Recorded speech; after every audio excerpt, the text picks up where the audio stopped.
冰島無蚊嘅真正原因係因為佢獨特嘅氣候變化。冰島嘅天氣係出咗名反口覆舌，一日之內可以經歷四季。喺冬天同春天交界嘅時候，氣溫會突然回暖，啲冰雪融化積成水凼。如果係其他國家，啲蚊嘅幼蟲就會趁呢個時候孵化，但係冰島嘅氣溫好蠱惑，暖咗幾日之後，可能突然之間又跌返落0度以下，結晒冰。啲可憐嘅蚊 BB 啱啱先諗住出嚟見下個世界，結果就被呢種急速嘅冰凍天氣搞到全軍覆沒。久而久之，蚊呢種生物就喺冰島徹底絕跡。為咗紀念呢個咁特別嘅現象，冰島嘅國家歷史博物館入面竟然有一個標本樽，入面裝住全冰島唯一一隻蚊。呢隻蚊係點嚟嘅呢？原來係喺80年代，一個冰島大學嘅教授喺一架由外國飛返冰島嘅飛機入面捉到嘅。佢將呢隻偷渡客浸喺酒精入面，當做國寶咁展覽出嚟，等啲從來未見過蚊嘅冰島人可以見識下呢種煩人嘅吸血昆蟲。有時諗起都覺得搞笑，我哋避之則吉嘅害蟲喺冰島竟然係要買飛入博物館先睇得到嘅珍貴展品。除咗無蚊，冰島仲有一個無嘅紀錄，就係呢個國家係無麥當勞嘅。如果你去冰島旅行，行到半路肚餓，諗住求其間老麥食個巨無霸，對唔住，你係唔到麥。其實以前冰島係有麥當勞嘅，但係喺2008年嘅時候，全球爆發金融海嘯，冰島係其中一個重災區。當時冰島嘅貨幣克朗大幅貶值，經濟直插谷底。因為冰島大部分嘅食材，包括麥當勞要用嘅洋蔥、生菜，甚至包裝紙，都係要靠外國入口，貨幣大跌，搞到入口成本貴到飛起。麥當勞發覺喺冰島買一個漢堡包嘅成本，仲貴過佢喺其他歐洲國家買幾個。結果喺2009年，麥當勞決定全面撤出冰島，執晒所有分店。喺最後一間老米執笠嗰日，有個冰島人去買咗最後一個芝士漢堡同埋一包薯條，佢冇食到，反而將佢當做歷史文物咁保存起嚟。呢個最後的漢堡而家被安放喺冰島南部一間旅館嘅玻璃櫃入面，而且仲有一個24小時嘅網上直播鏡頭對住佢。10幾年過去啦，大家估下個漢堡包變成點？竟然係原封不動，無發霉、無腐爛，只係變得硬掘掘，好似個塑膠模型咁。呢件事喺網上引起咗好大回響，好多人笑言麥當勞嘅防腐劑真係天下無敵。但亦都有專家走出嚟解釋，話因為冰島嘅天氣實在太乾燥同埋寒冷，只要抽乾咗食物入面嘅水分，無細菌可以滋生，咁就算放100年都唔會爛。無論如何，冰島人似乎對冇咗麥當勞完全無所謂，因為佢哋有自己更引以為傲嘅地道美食。雖然呢啲美食喺外國人眼中分分鐘恐怖過生物武器。講到冰島嘅恐怖美食，就一定要提發酵鯊魚肉。呢味嘢可以話係冰島嘅國寶級黑暗料理。大家要知道，冰島四面環海，以前啲人為咗喺漫長又嚴寒嘅冬天生存落嚟，一定要諗辦法將啲肉類保存得耐啲。佢哋捕捉到一種格陵蘭鯊魚，呢種鯊魚嘅肉本身係有毒嘅，充滿咗尿素，新鮮食會死人。於是冰島嘅祖先就諗到一條絕世好橋，將條鯊魚切塊，埋喺沙石地下，等佢自然發酵腐爛幾個月，利用啲細菌將尿素分解，然後再攞出嚟掛喺風乾棚度吹乾幾個月。呢經過幾個月發酵嘅鯊魚肉，聞落去係咩味道呢？好多挑戰過嘅遊客都話，嗰陣味就好似一個幾個禮拜冇洗過嘅公廁，加埋阿爺浸除臭用嘅阿摩尼亞水，再撈埋發霉嘅芝士味，放入口嗰一刻，強烈嘅阿摩尼亞味會直衝上腦，辣到你眼水都流埋出嚟。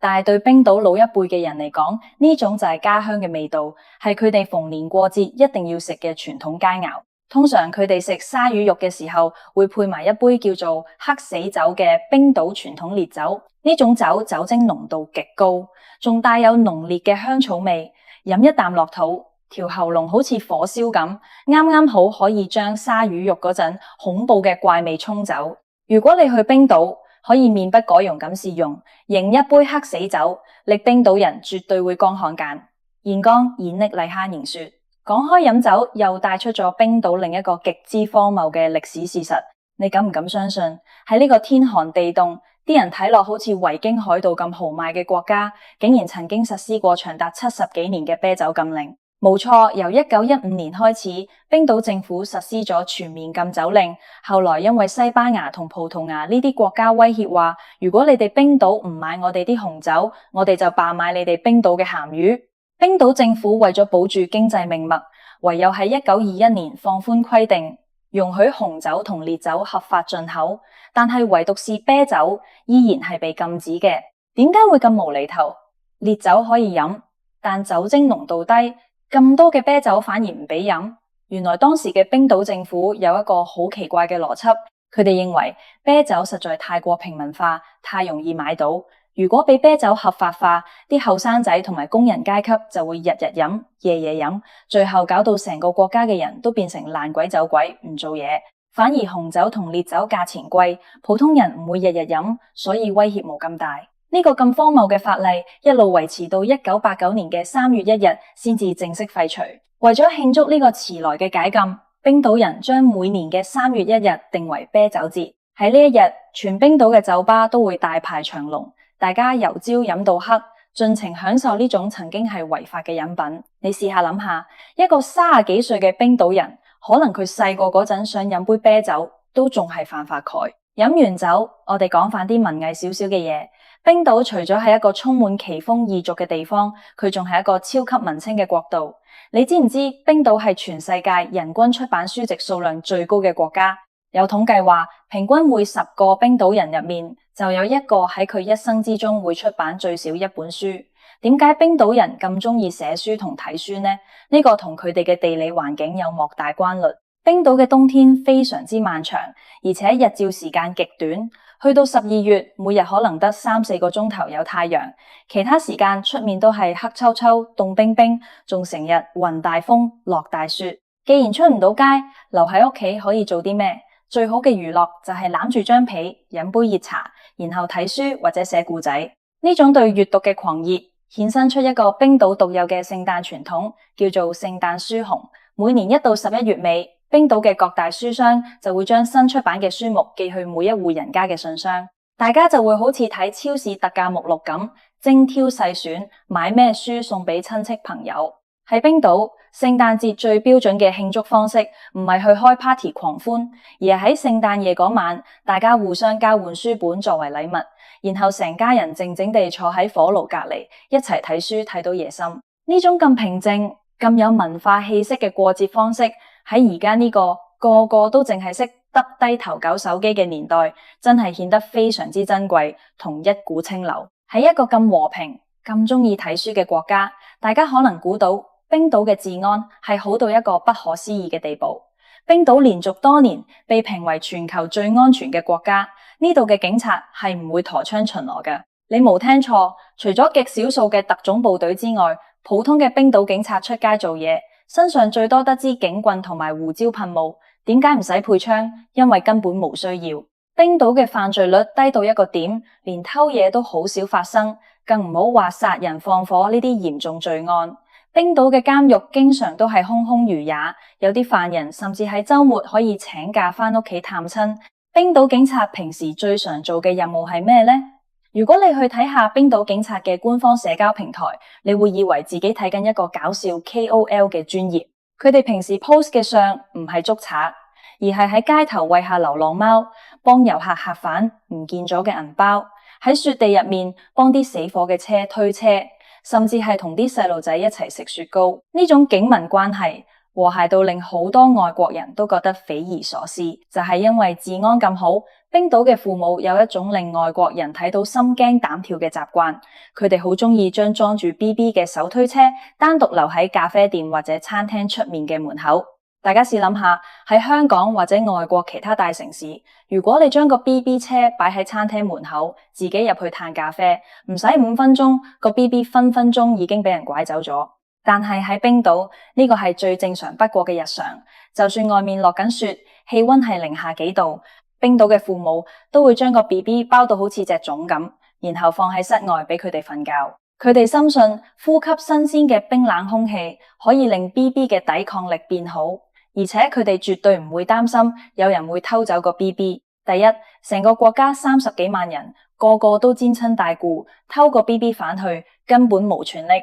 第二，周圍嘅途人如果聽到 BB 喊，仲會主動幫手蝦下佢，呢種社會之間極度嘅信任感，真係冰島最美麗嘅風景之一。雖然人同人之間好和諧，但係冰島人要面對嘅係極度狂暴嘅大自然力量。冰島被稱為冰與火之國，呢個稱呼絕對唔係誇張。冰島成個國家就係坐落喺大西洋中洋脊上面，正正係歐亞板塊同北美洲板塊嘅交界處。呢兩塊地殼板塊每年都以幾厘米嘅速度向兩邊拉開，地底嘅岩漿不斷湧上嚟，令到冰島擁有全世界最活躍嘅火山系統。全冰島有100幾座火山，其中有30幾座係活火山，平均每隔4年左右就會有一次大規模嘅火山爆發。大家記唔記得2010年嗰次震驚全球嘅火山爆發？當時冰島南部一個名長到連好多新聞主播都讀唔出嘅冰川火山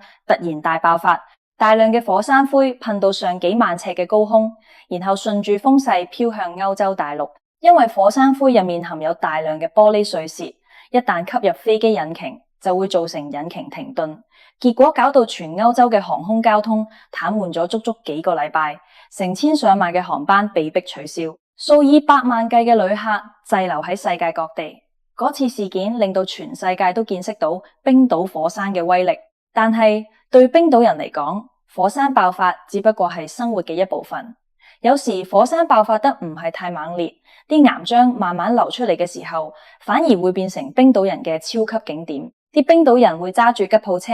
或者徒步去到火山口附近，近距離欣賞啲滾燙嘅紅色岩漿。有啲甚至仲會帶埋熱狗腸同埋棉花糖，利用火山嘅熱力嚟 BBQ。呢種與災難共舞嘅樂觀心態，真係少啲膽識都做唔出。而火山亦都賜予咗冰島一份無價嘅寶藏，就係豐富嘅地熱資源。喺冰島，無論係屋企沖涼嘅熱水，定係冬天開嘅暖氣，絕大部分都係直接抽取地底嘅天然地熱水。所以喺冰島，水費同電費係平到笑。當歐洲其他國家嘅人為咗冬天嘅天價暖氣費而愁眉苦臉嘅時候，冰島人喺屋企可以開住最勁嘅暖氣，然後着住短袖衫食雪糕。呢啲豐富嘅地熱仲造就咗冰島最出名嘅旅遊景點藍湖。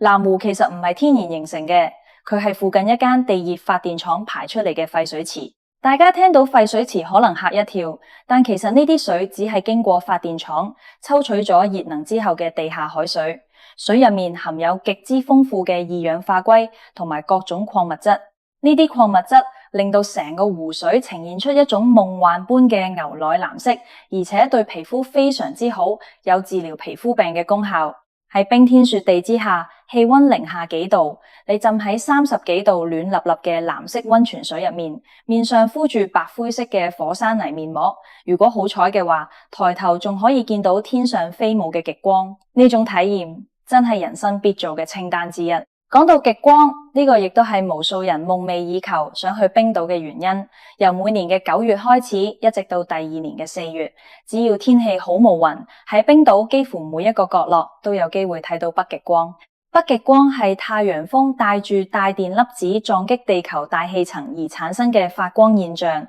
因為冰島成個國家都喺極光橢圓區入面，所以佢係全世界最適合追極光嘅地方之一。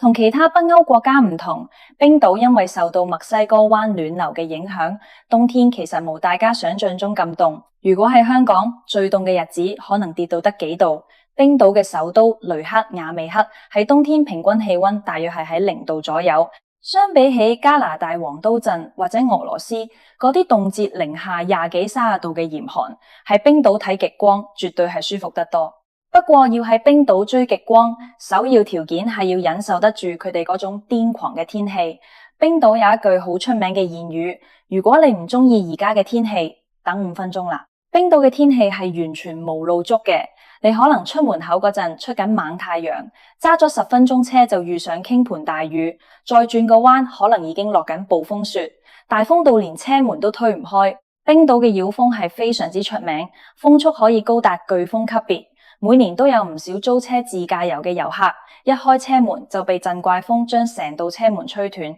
搞到要賠一大筆錢。所以喺冰島揸車一定要緊握車門，同埋要隨時留意官方嘅天氣同埋路面狀況網站。有時前面條路睇落好地地，但原來已經結咗一層薄薄嘅黑冰，一踩 brake 架車就會好似溜冰咁跣出去，非常危險。就係因為呢種咁極端嘅大自然環境，塑造咗冰島人一種獨特嘅性格，叫做 Theta Redust。呢句冰島語可以話係佢哋嘅人生座右銘，意思大約就係到最後所有嘢都會自然搞得定啦。架車喺雪地拋錨 Theta Redust， 實有人經過幫手嘅。火山爆發阻住反攻 Theta Redust， 當放假咯。經濟破產 Theta Redust， 慢慢捱返起啦。呢種近乎阿 Q 精神嘅樂觀，其實係一種充滿智慧嘅生存哲學。